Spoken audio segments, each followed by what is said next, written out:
Welcome to Singled Out, your 9th best gaming podcast. Please stand by.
Hello everyone, Andrew here.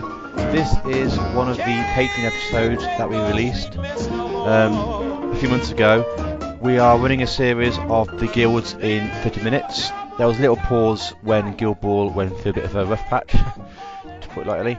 But now the community project is going well. We're going to continue to release them. This is the Navigators episode in 30 minutes. We are going to be releasing more of them on Patreon and then releasing them to public probably a few weeks later, so everyone can get a listen. If you want to hear them first, go on Patreon, but if you want to not do that, that's fair enough, and they'll be available on the main feed after. So if you're interested in Patreon, there'll be a link in the show notes. Other than that, if you don't want to, that's all good. You will hear Steve's dulcet tones now talking about the Navigators in Guild Ball.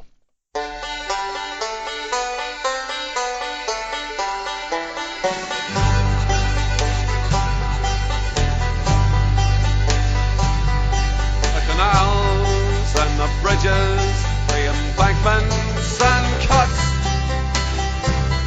they blasted and dug with their sweat and their guts. They never drank water, but whiskey by pints, and the shanty towns rang with their songs and their fights. Navigator, navigator, rise up and be strong. The morning is here and okay, good afternoon, ladies and gentlemen, and welcome to Singled Out, a Guild Ball podcast, the 9th best of the 2 Guild Ball podcasts. This is the latest episode in our series of sort of guilds in 30 seconds. We felt that the meta wouldn't be moving that much with lockdown, so it's not a bad time to do this. And I am joined today to talk about the Navigators Guild by Paweł Edek Korpal. I hope that pronunciation was better than last time, Edek. It's okay, yeah.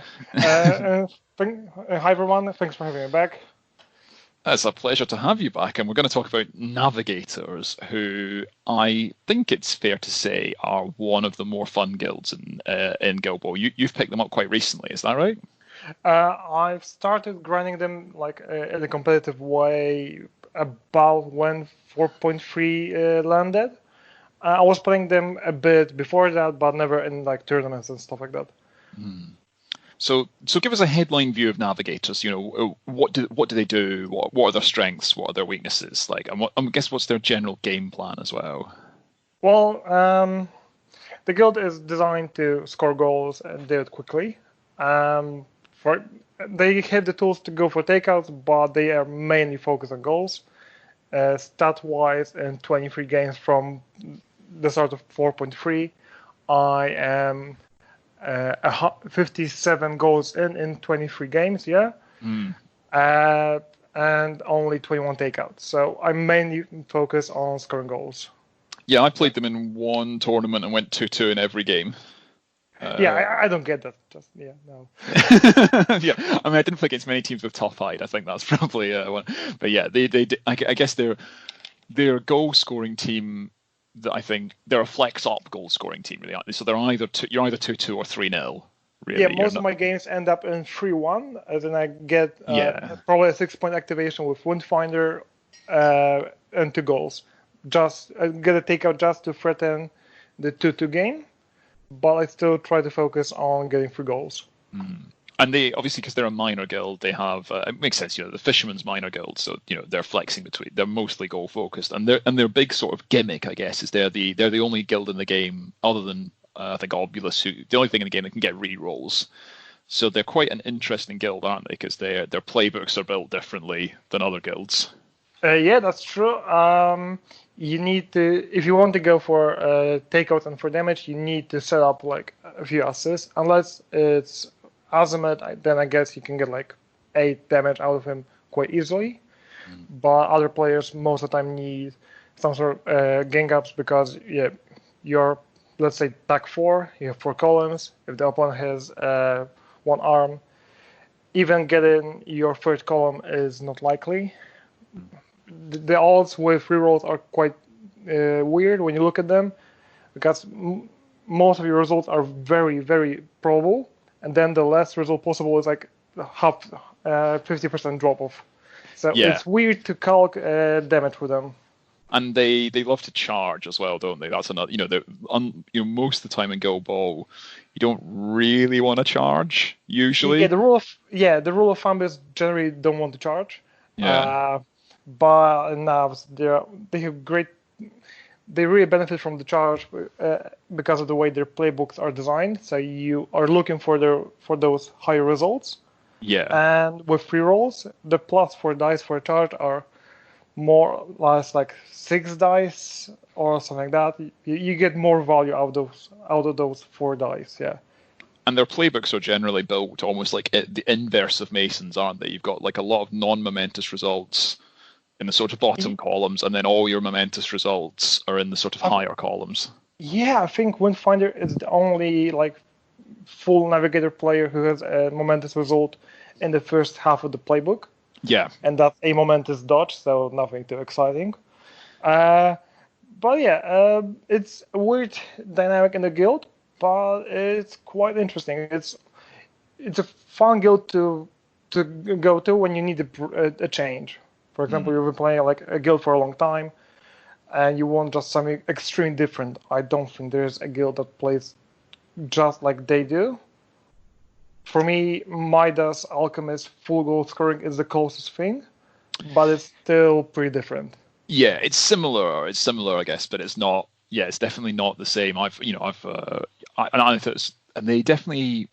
They feel like quite a feast or famine guild for momentum and things like that because of the way their playbooks are constructed. So you if you get the right setup, you can do huge amounts of wraps and all that sort of stuff and generate a lot of momentum. But if you don't, it can actually be quite sort of hard to generate that.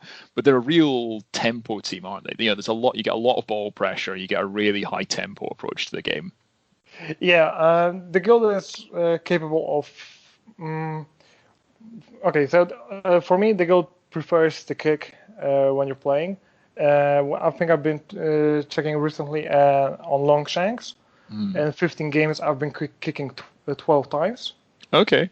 Yeah, not all of them were by my choice, but yeah, that's what happened. And the guild just feels way better when you get the kick because you have the tools to threaten 2 goals on turn 1. You almost never get the 2 goals, but you have the tools to force your opponent to protecting the ball very carefully. And you have Azimuth as a great model to go last in turn and disrupt the opponent's first activation on the next turn. Yeah, that's interesting because I've only played I've played like maybe 10 games with them, something like that, and I think I've mostly received, but that's I think similar to when I've been playing minors. Is like I love a locked in turn 1 goal, and they're very good at sort of scoring from safety in turn 1. So what are their strengths and what are their weaknesses? Do you think, Edek? So they are extremely high tempo guild. So if you get the points earlier, you get a goal on the first turn, or you get like a good 6-point activation of Windfinder. Your opponent needs to invest heavily into protecting the ball, and then you still have the tools to get the goals with Siren, with Windfinder, and Fathom. and you have the tools to get the takeouts with Ebb, Azimuth, and also Windfinder. So it's difficult to plan against them, because the 6 influence on Windfinder, for example, can do either a takeout or a goal. It's not like Shark that if you don't get the goal, for example, you mostly probably like a support model then, or just getting the 6 momentous dodges to keep up in the momentum rates. Yeah. They are surprisingly flexible mid-game. They're not especially flexible in the draft part of the game. Yeah, I mean they're a minor guild, but even by minor guild standards. So Yeah. so what else are their weaknesses? What do you think? They just struggle against tough hide. If a guild that can kill the ball and has a lot of tough hide, because if you want the only model that can effectively take out a model of tough hide is Windfinder with her legendary and like 4 assists, but that also takes probably like 2 turns. It's really, I played one game where I sort of ended up with Navigators trying to kill Rundas, and you know when you get tunnel vision about something and you just keep trying to do it, and I was just like, a model with tough hide and shadow like, it's just the worst option. You don't want to do that. Yeah, you're wasting your time, your clock, your influence, probably your momentum, and your tools like I Spy. Yeah, it's not you want to avoid that. Yeah. Also, a guild that can match your tempo game or get ahead of you in scoring goals, because the only model in Navigator that can like protect the ball most of the time is Azimuth, and you want Azimuth to go and get work done, like go knock people down, and you want him to be an active player, and you don't want to kill the ball an active player most of the time. I think that's fair. They don't love close control as well. I mean, they've got some close control and armor. They have some tools for which we'll come on to, but they still don't really like it. Yeah, the game could get quite janky if you play against a lot of close control. Yeah. Close control with high defense. Yeah. Because close control on, let's say, Colossus doesn't really make a difference. You're wrapping to a double tackle most of the time anyway.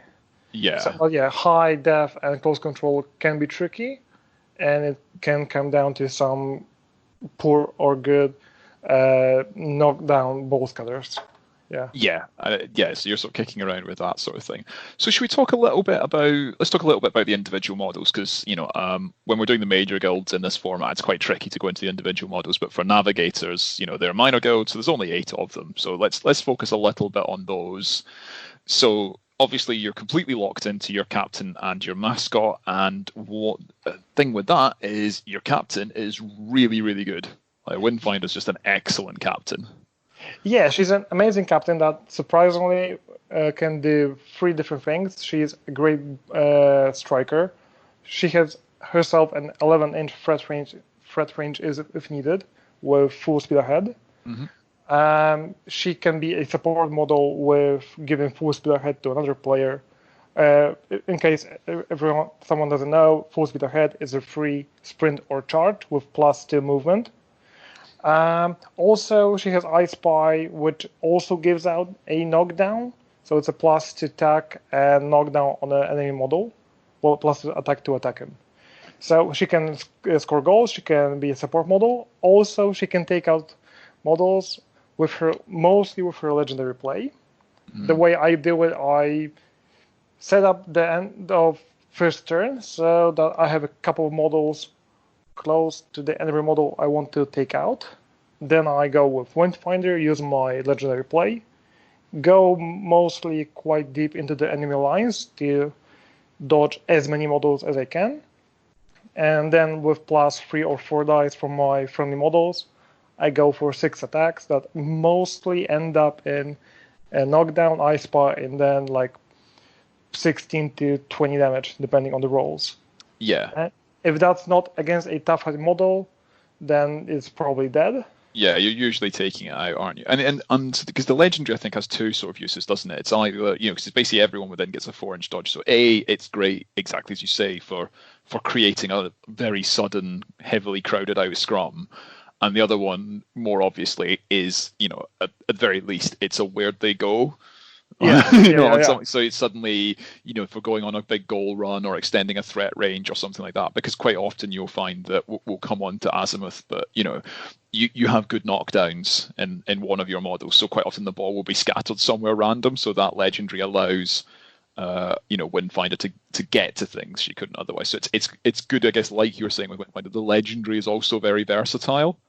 Yeah, well, for example, if you go with a charge into a close control model, like a velocity, let's say, and Yeah, you don't get the tackle double dodge, and you're worried that she will go for a push dodge with her counter attack, you yeah, can go for the I Spy knockdown, yeah, get the scatter wherever it goes, and there's a good chance that with your legendary or a legendary with one or two attacks, you can dodge into range of the ball and kick the ball to someone or even score a goal. yeah. So, yeah, she's surprisingly versatile for a model that's supposed to be a striker.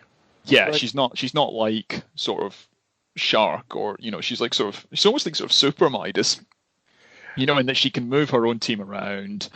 She can she's, you know, very good at scoring goals, but on top of that, she's, yeah, she can definitely get takeouts, and she can set, and the I Spy, the tack buff is great. It really sets up the other models in your guild.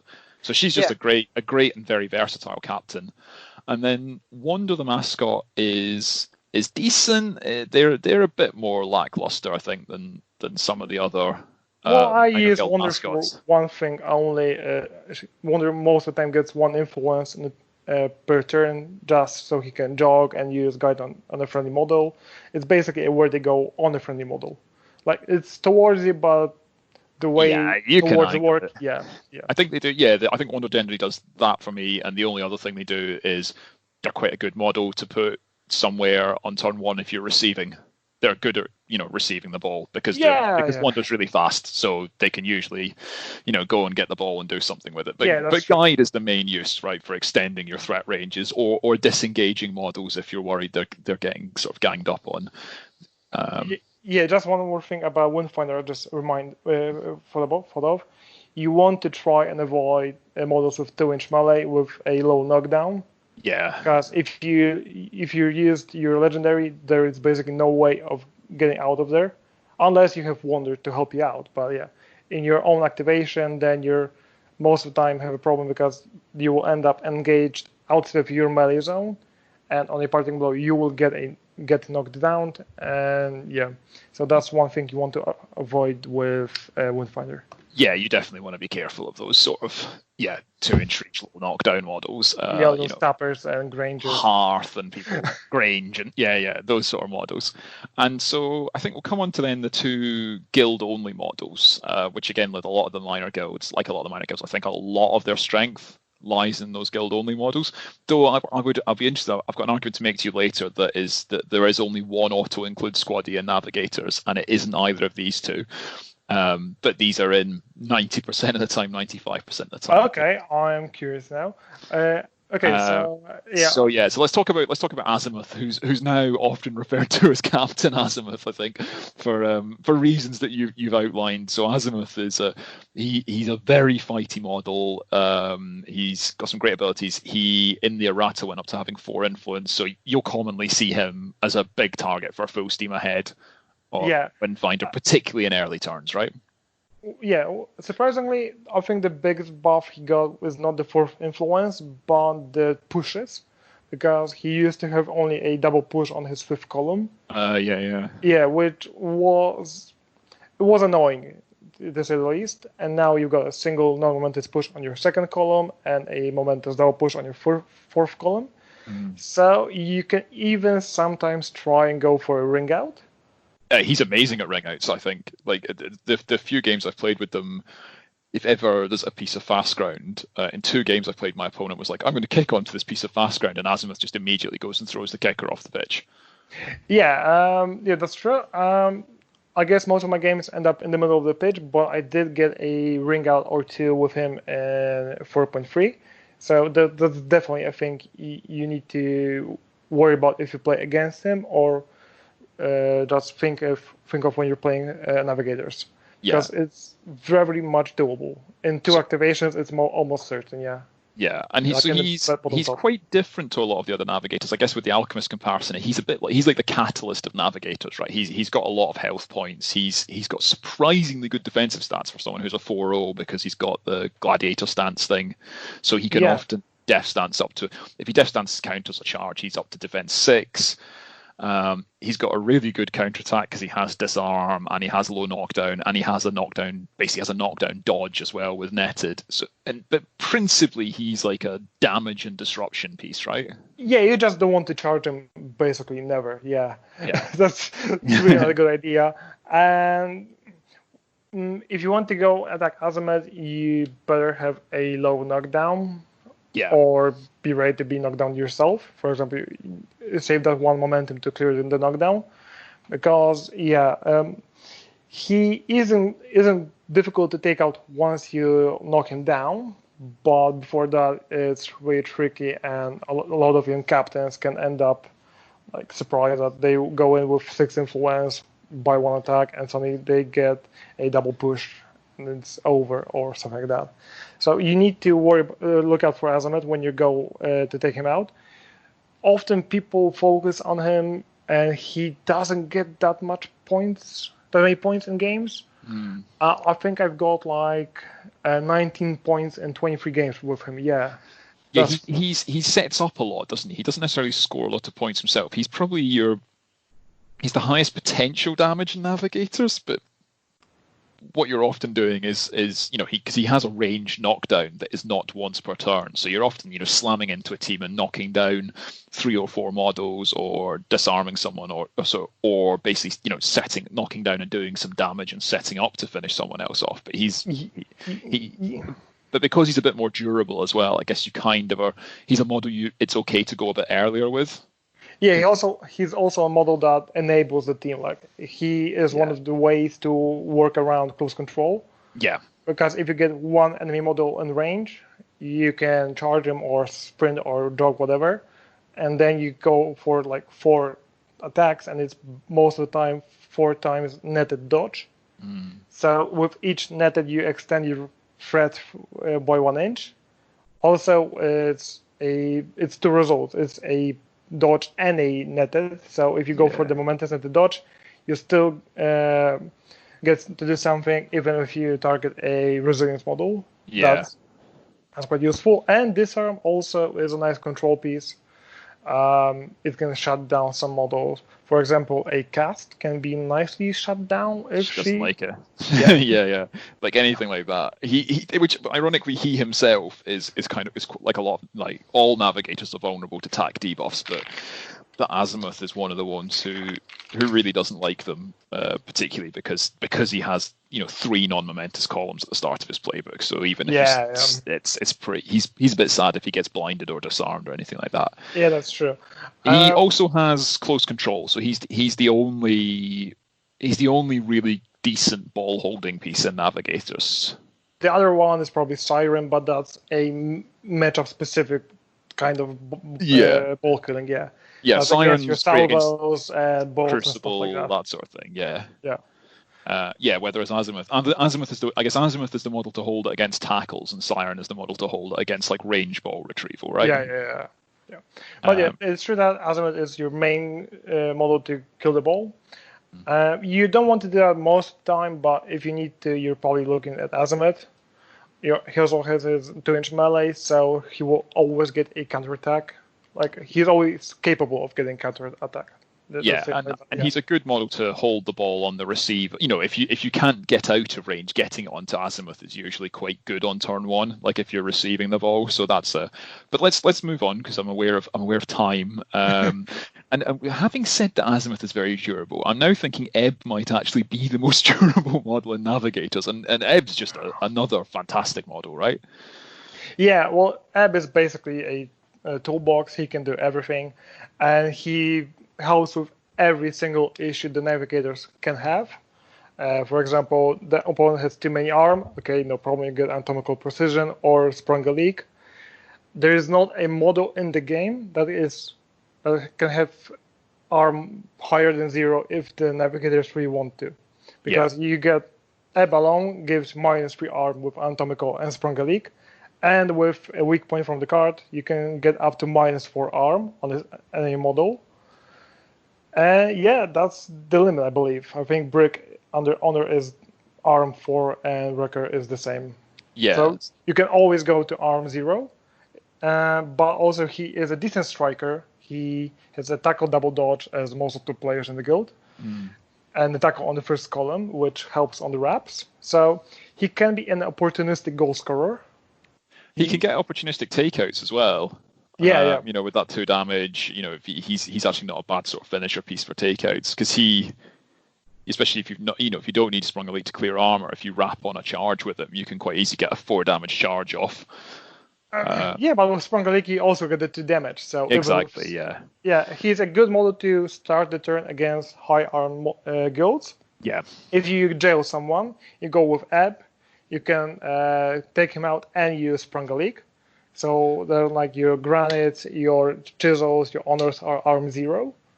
And they can go down pretty quickly then, yeah. Yeah, he mostly works as a battery in the games I've played, though. Like, he will have influence on some turns, but, you know, Navigators are quite a greedy guild, and he's a very good battery because he gives out anatomical precision, he gives out gliding, he is basically unkillable most of the time, yeah. Yeah, there's very few models that can one round him. Most of them are sort of like, you know, Herder or people like that. But yeah, because he can only take 2 damage per attack. So you need 6 attacks to take him out from full. Yeah. So that's mostly captains, and then they cannot sprint or stuff like that. So it's very annoying to take out that. Yeah, and then the classic thing is, you know, he gets healed up again, and you just sort of stand and laugh at people. So he's a great player. He's super versatile. He usually, for me, sits in and around the center of the pitch because he's got these 2 auras, and particularly the Sharp Eyes aura. Like the True Path aura is good but situational. The Sharp Eyes aura, which the anatomical aura, you almost certainly want up all the time because that just enables all of your models to do more. So those are the 2 in-guild models. I'm going to say that the next model is the one that I think plays in every Navigators team, which is Fathom. I can see situations where you don't take Azimuth and Ebb. You know, you maybe don't take Ebb into Shepherds or some Farmers teams, but I cannot see a situation in which Navigators don't play Fathom. Okay, so I don't agree with Shepherds for Ebb. Because I believe you need him the armor, in case they go with the takeout on Ram. Against Farmers, possibly, but I still like him. I still like him. He's still good. I'm not saying he's not good, but I'm saying I can see an argument where you might not play him into, say, Grange. Yeah, that's right. But Fathom, anyway. I can't see why you would never not play her. She's just a fantastic model. Okay, so Fathom is my second best VP scoring model in the guild. Fathom has been around for a long time. She hasn't been changed in a long time, I believe, or even ever. No, she's never been changed. I guess, though, now she has access to the anatomical aura from Ebb, which makes a big difference to the reliability of her tackles. Yeah, that's true. You want, with Fathom, the one thing you need to think about is charging into close control models, because her tackle is on the second column, her non-momentous tackle. So you need to wrap your second column for the double tackle. So that's one thing you want to look out with Fathom. Also, in my games, quite often in the mid game, she gets 1 or 2, mostly 2 influence per turn. Because with that she can get still a 22-inch goal run. No, 20-inch goal run. Yeah, because it's sprint, heroic, and 8-inch kick. Yeah. Yeah. But if she doesn't get the goal run, she can use smelling salts. So she almost never wastes her influence. She's super easy to use, I found as well. You know, she just goes in that direction, scores goals from a really long way away, you know. Yeah, she's basically always in range. Yeah. She's that kind of player, yeah. And it's not like she's always in range, but you need to like trigger something by charging someone. Like, as long as you could, the only thing you need to be aware of is where the terrain is. That's the key thing, because her heroic comes off the terrain. So that's the part you need to give quite a bit of thought to. But she is not complicated model, and she's a very good, very linear striker. Yeah, that's true. Yeah, she doesn't do a lot of other stuff. She has a 2-dimensional playbook, but I almost never go for it. Yeah. Yeah, but she does enough. She's a super reliable goal. Yeah, she's an amazing player. Yeah, with a good character play. It's strong focus on goals. Yeah. Yeah. So then I think there's 3 after that are. Your typical Navigators lineup, I think, is fair to say, is the 5 models we've covered, right? And then there's another 3. There might be some niche situations where you drop one of them, but then the other 3 are probably more of the sort of flex slots for it. So the first one is Horizon. Talk to me about Horizon, Edek. Okay, so I play Horizon mostly when I receive the ball, because with his he is a 4.6-inch move model, but with a 3.5-inch dodge. He is quite mobile, so you can collect the ball easily on the receive.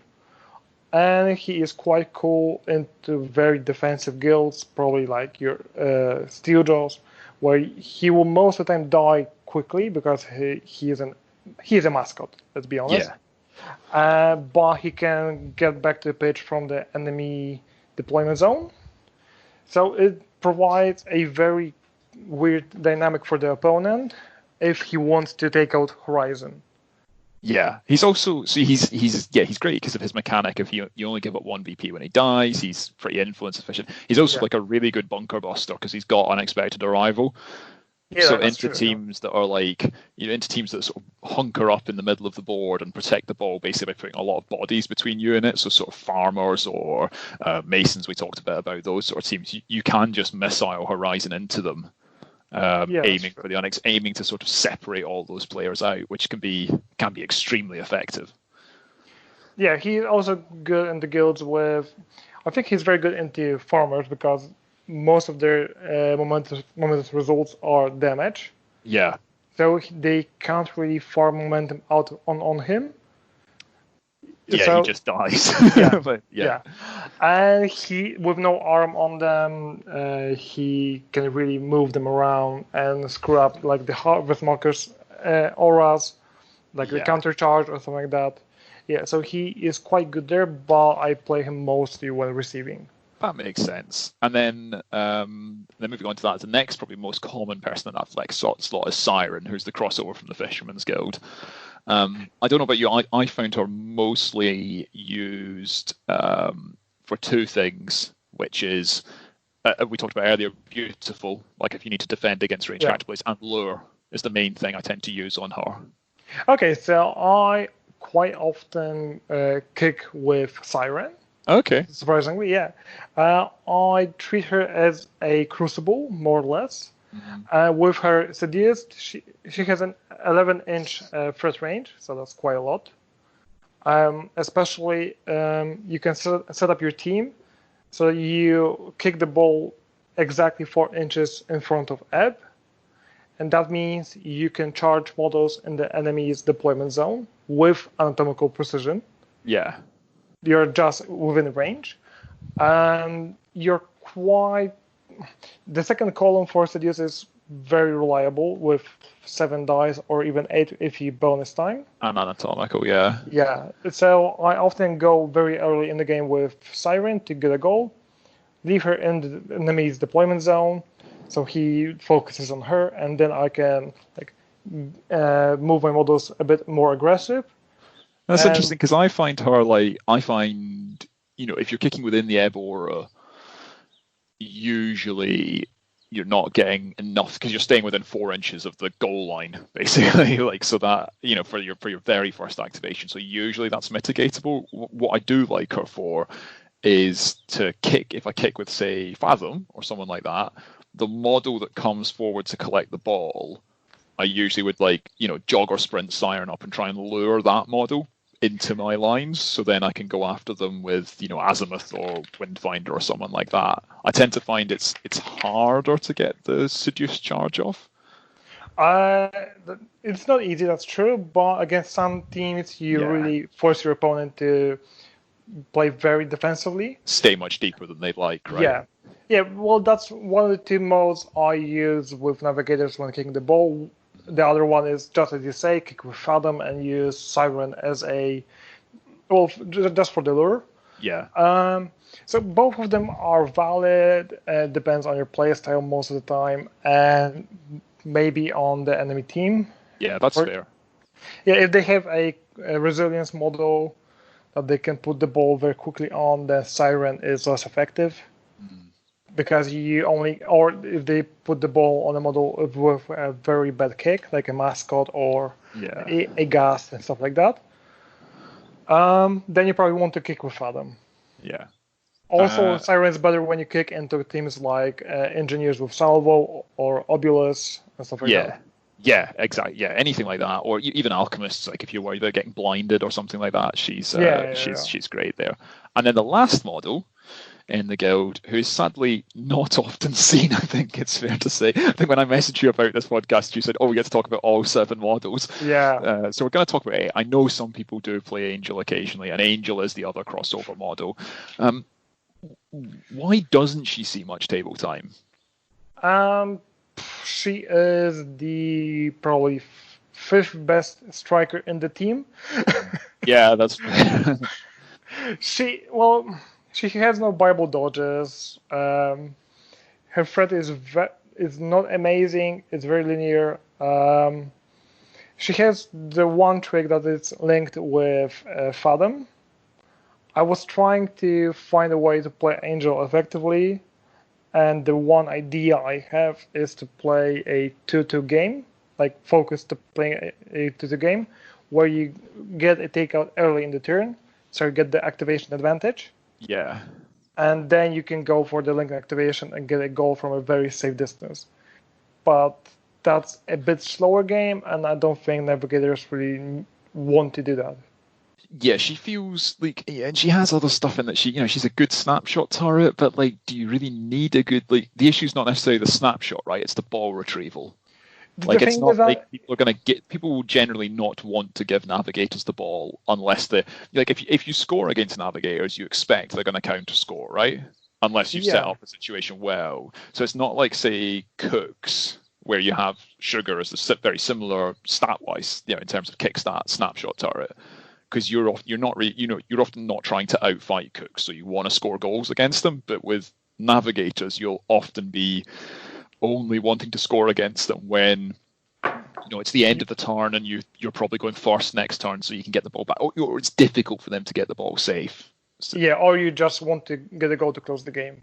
That's most of the case. Yeah. Well, the problem is that Angel in her best case scenario with super shot, she's 5'10", Yeah.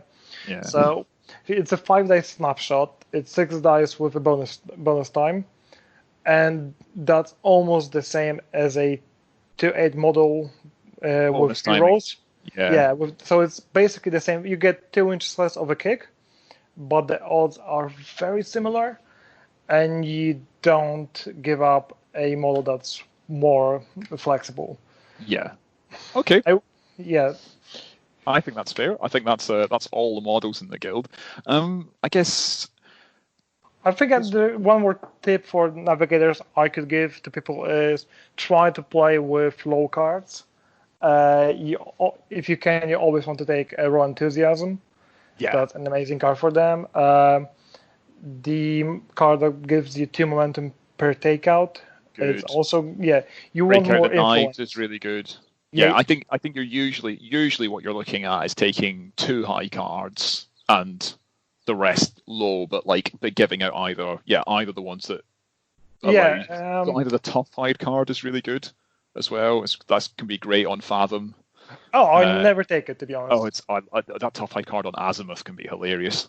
That's true. Into the right guild. But usually extra influence, extra attack.